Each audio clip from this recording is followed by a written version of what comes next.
Hi viewers, welcome to our channel. ప్రస్తుతం మనతో పాటు సీనియర్ జర్నలిస్ట్ దామ బాలా సార్ ఉన్నారు. వారితో మాట్లాడదాం. నమస్కారం సార్. నమస్తే. సార్, పిఠాపురంలో పవన్ కళ్యాణ్ గారి పైన Tamannaah Simhadri Bigg Boss fame ఆమె పోటీ చేయబోతుంది సార్. సో అంటే ఆమె ఒక ట్రాన్స్జెండర్. మామూలుగా మరి ట్రాన్స్జెండర్స్ పోటీ చేశారా ఇంతకు ముందు? మరి ఇప్పుడు దేశంలో ఎక్కడైనా చేస్తున్నారా? అంటే ఆమె పోటీ చేయడం వల్ల పవన్ కళ్యాణ్ గారి పైన ఏమైనా ఎఫెక్ట్ పడే ఛాన్స్ ఏమైనా కనిపిస్తున్నాయా సార్? ఈ తమన్నా సింహాద్రి యాక్చువల్గా లాస్ట్ టైము మన లోకేష్ మీద పోటీ చేసింది. సో అప్పుడే పాపులారిటీకి వచ్చిందనమాట.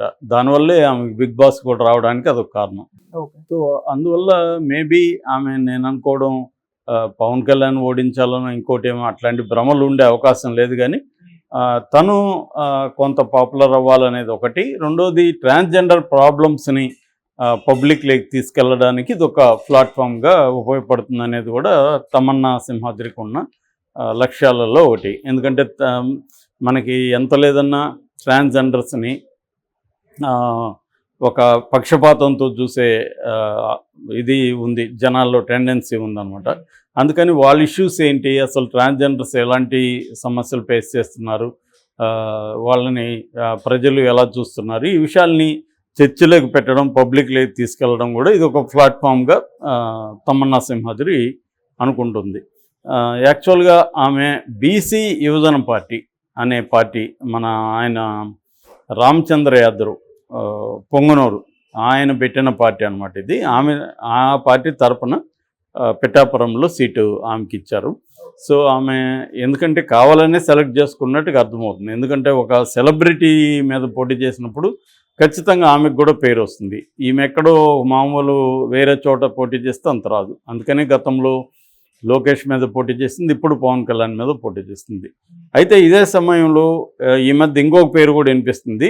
అదేంటంటే హేమంగ్ సఖి అని అఖిల భారత హిందూ మహాసభ అనే ఒక పార్టీ తరఫున వారణాసిలో మోడీకి వ్యతిరేకంగా ఆమె కూడా ట్రాన్స్జెండరు. బట్ ఆమె ఆధ్యాత్మిక ట్రాన్స్జెండర్. ఆమెకు మహామండలేశ్వర్ అనే బిరుదు కూడా ఇచ్చారనమాట. ఆమె హిందూ దీంట్లో చేరి ఎప్పటి నుంచో తాను కృష్ణుడి ప్రియురాల్లాగా తన పేరు పెట్టుకునింది, హేమంగ్ సఖి అని పేరు పెట్టుకునింది. సో తను ఇప్పుడు పార్టీ తరపున ఈ హిందూ మహాసభ తరపున నిలబడుతుంది అనమాట మోడీకి వ్యతిరేకంగా.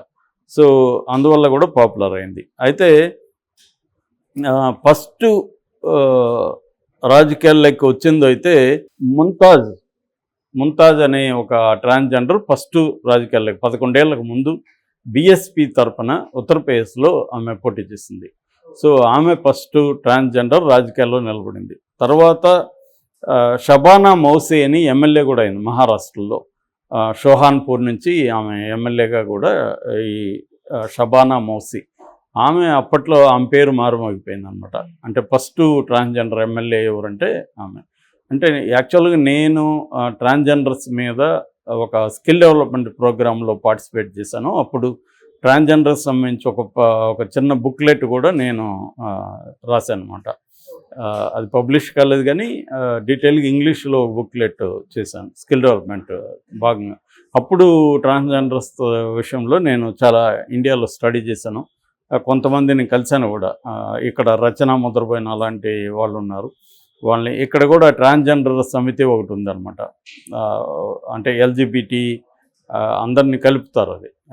సో అందులో ట్రాన్స్జెండర్స్ సమస్యలు కూడా చాలా ఉన్నాయి. ట్రాన్స్జెండర్స్ చాలామంది కూడా చాలా పై స్థాయికి ఎదిగిన సందర్భం మనకి ఇండియన్ కాంటెక్స్లో కనబడుతుంది. నేను ఒక 10 మంది మాత్రం చెప్పదలుచుకున్నా ఇక్కడ.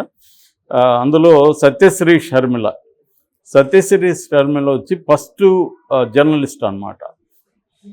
తర్వాత Manabi Bandopadhyay first college principal, ట్రాన్స్జెండర్గా ఉంటూ కాలేజీ ప్రిన్సిపాల్ అయిన ఫస్ట్ పర్సన్. జ్యోతి మండల్ ఫస్ట్ జడ్జిగా కూడా ఈమె అయిందనమాట. తర్వాత ప్రితికా యాషన్ తమిళనాడులో ఎస్ఐ, ఈమె ఇప్పుడు సిఏగా కూడా ప్రమోట్ అవుతుంది. తర్వాత ముంతాజ్ ఇందాక చెప్పిన బీఎస్పీలో 11 ఏళ్ళుగా పనిచేస్తుంది, ఫస్ట్ పొలిటీషియన్ ట్రాన్స్జెండర్. తర్వాత షబీ, ఈమె సోల్జర్, మన నేవీలో పనిచేస్తుంది. ఇది కూడా first soldier in India transgender అన్నమాట.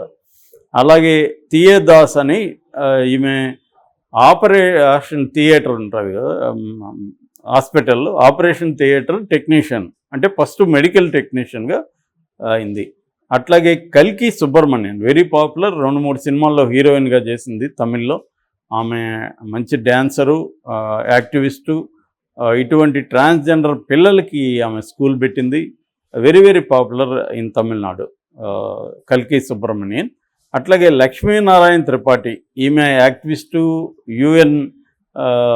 యునైటెడ్ నేషన్స్లో కూడా ఈమె రిప్రజెంటేటివ్ ఏషియన్ తరఫున. తర్వాత మంచి రైటరు, ఆటోబయోగ్రఫీ కూడా రాసింది. అట్లాగే రేవతి అని తమిళనాడులో ఉన్న ఆటోబయోగ్రఫీ తెలుగులో కూడా నాకు తెలిసి హైదరాబాద్ బుక్ ట్రస్ట్ అనుకుంటా వాళ్ళు పబ్లిష్ చేశారు.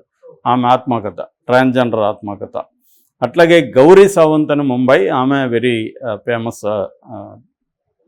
యాక్టివిస్ట్. తర్వాత అంజలి అనూర్ అని మలయాళంలో మమ్ముట్టికి హీరోయిన్గా కూడా చేసింది ఆమె. సో ఒక రకంగా ఫస్ట్ ట్రాన్స్జెండర్ హీరోయిన్స్లో ఇందాక చెప్పిన కల్కి Subramaniam and Anjali. So Ivanka Ross అని యాక్టర్ ఉంది. ఇలాగ చాలామంది మోడల్స్ ఉన్నారు, చాలామంది ఇది ఉన్నారు. అసలు ట్రాన్స్జెండర్స్తోనే ఒక మ్యూజిక్ బ్యాండ్ కూడా ఉంది, దాని పేరు 6 ప్యాక్ బ్యాండ్. చాలా పాపులర్ కూడా అది, యూట్యూబ్లో మనం చూడొచ్చు. 6 ప్యాక్ బ్యాండ్ కనుక కొడితే వాళ్ళ వీడియోస్ అంతా కూడా వస్తాయన్నమాట. ఇలాగా ఇంకా నాకు తెలిసి ఒక చర్చి ఫాదర్ అంటాం కదా, ప్రీస్ట్గా ఒక ఆమె ఉంది. ఎంబీబీఎస్ చేస్తున్న వాళ్ళు ఉన్నారు చాలామంది, ఇక్కడే హైదరాబాద్లోనే ఎంబీబీఎస్ చేస్తున్న వాళ్ళు ఉన్నారు. ఇంకా ఇంటలెక్చువల్స్ ఉన్నారు, చాలా పెద్ద ఆర్టికల్స్ రాసేవాళ్ళు ఉన్నారు, డిస్కషన్స్కి వెళ్తారు. ఈ రచన లాంటి ఇంకా వేరే వాళ్ళ పేర్లు నాకు సరిగ్గా గుర్తులేవు, కానీ వాళ్ళందరూ కూడా హైలీ ఇంటలెక్చువల్ పీపుల్, యాక్టివిస్టులు. వాళ్ళు కేవలం ట్రాన్స్జెండర్ ఇష్యూసే కాకుండా రకరకాలుగా పనిచేస్తున్నారు. అట్లాగే మెల్లగా మన దేశంలో ఏంటంటే ట్రాన్స్జెండర్స్తో పనిచేస్తే సెంట్రల్ గవర్నమెంట్ కూడా స్కిల్ డెవలప్మెంట్కి ఎక్కువ ఫండ్ ఇస్తుంది, ప్రిఫరెన్స్ ఇస్తుంది అనమాట. ట్రాన్స్జెండర్స్తో పనిచేయమని ప్రోత్సహిస్తుంది సెంట్రల్ గవర్నమెంట్. అలాగా వాళ్ళకి డిఫరెంట్ స్కిల్స్లో వాళ్ళని ట్రైన్ చేసి ఉద్యోగాలు కూడా ఇస్తున్నారు. ఫర్ ఎగ్జాంపుల్ కేరళలో రైల్వే డిపార్ట్మెంట్లో కొన్ని ఉద్యోగాలు ఇచ్చారు. పాకిస్తాన్లో అయితే మున్సిపాలిటీకి సంబంధించిన ట్యాక్సుల కలెక్షన్ వీళ్ళైతే బాగా చేస్తారని వీళ్ళకి ఇచ్చారు. ఇలాగా చాలా చోట్ల ఉన్నాయి. అయితే ఇంకొక ప్రాబ్లమ్స్ కూడా ఉన్నాయి. ఎందుకంటే ట్రాన్స్జెండర్స్కి యావరేజ్లో మేము స్కిల్ డెవలప్మెంట్ పెట్టినప్పుడు కూడా వాళ్ళని రెసిడెన్షియల్ రమ్మంటే రాలేదు. ఎందుకంటే మాకు రోజుకి 2,000 సంపాదిస్తాం మేము, మీరు మంత్కి ఎంత ఇస్తారు, 10,000 కూడా ఇవ్వరు, సో మాకు ఎక్కడ సరిపోతుందని వాళ్ళు అన్నారు. సో ఫైనల్గా ఏదో కొంతమందితో మా ఫ్రెండ్ వాళ్ళు జరిపారు. బట్ వాళ్ళు అది నిజం కూడా, ఎందుకంటే వాళ్ళు పెళ్ళిళ్ళకి ఫంక్షన్లకి వెళ్ళిపోయి దౌర్జన్యంగా వాళ్ళ దగ్గర డబ్బులు లాగడం, ఈ మధ్య కూడా ఒకటి కేసు నమోదైంది.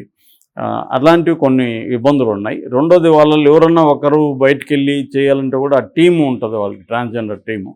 ఆ టీం అలో చేయరు అనమాట. వాళ్ళకి ఒక లీడర్ ఉంటుంది, వాళ్ళ మదర్ అని పిలుస్తారు. సో ఈ ప్రాబ్లమ్స్ అంతా ఉంటాయన్నమాట.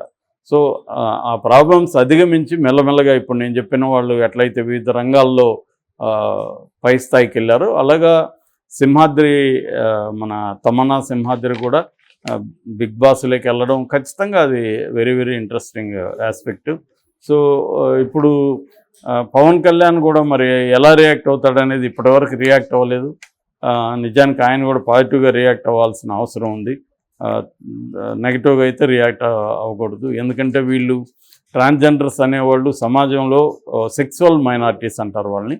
సో వాళ్ళు జెండర్ డిస్క్రిమినేషన్ గురై ఉంటారు. వాళ్ళకి చిన్నప్పటి నుంచి మేల్ బాడీలో ఫిమేల్ థింకింగ్, ఫిమేల్ బాడీలో మేల్ థింకింగ్ అనేది ఉంటుంది. సో అది సైకలాజికల్ డిజార్డర్ అని చాలామంది అంటారు, కానీ సైకలాజికల్ డిజార్డర్ కాదనేది వాళ్ళ వాదన. సో అది కూడా నేచురలే. మనకి యాక్చువల్గా ఫ్రాయిడియన్ థియరీ ఉంది, మేనేజ్ బైసెక్సువల్ అంటాడు ఫ్రాయిడ్. అంటే ప్రతి మనిషిలో ఫిమేల్ క్వాలిటీస్ ఉంటాయి, ప్రతి మగ అమ్మాయిలో మేల్ క్వాలిటీస్ కూడా ఉంటాయి అనేది ఫ్రాయిడియన్ థియరీ కూడా. కాబట్టి వాళ్ళని తక్కువగా చూడడం చేయాల్సిన అవసరం లేదు. ఈవెన్ సుప్రీంకోర్టు కూడా ట్రాన్స్జెండర్ రిలేషన్షిప్స్ కానీ, లేకపోతే సేమ్ సెక్స్ రిలేషన్షిప్స్ కానీ, అంటే గే రిలేషన్షిప్ కావచ్చు, లెస్బియన్స్ కావచ్చు, దీనంతా కూడా చట్టబద్ధం చేసింది, అలో చేసింది. ఓన్లీ థింగ్ ఏంటంటే వాళ్ళు పెళ్లి చేసుకోవడాన్ని ఇప్పటి వరకు అలో చేయట్లేదు. అంటే సుప్రీంకోర్టు అయితే అలో చేస్తుంది, కానీ అటువైపు చట్టం ఏమి లేదు. సో సెంట్రల్ గవర్నమెంట్ కూడా సుప్రీంకోర్టు చెప్పింది, మీరేమన్నా చట్టం చేసే పరిస్థితి ఉందంటే సెంట్రల్ గవర్నమెంట్ అయితే మేము ఇప్పుడు ఆ చట్టం చేయలేమని చెప్పింది అన్నమాట. ఓకే, సో అది పరిస్థితి. Okay sir, thank you so much.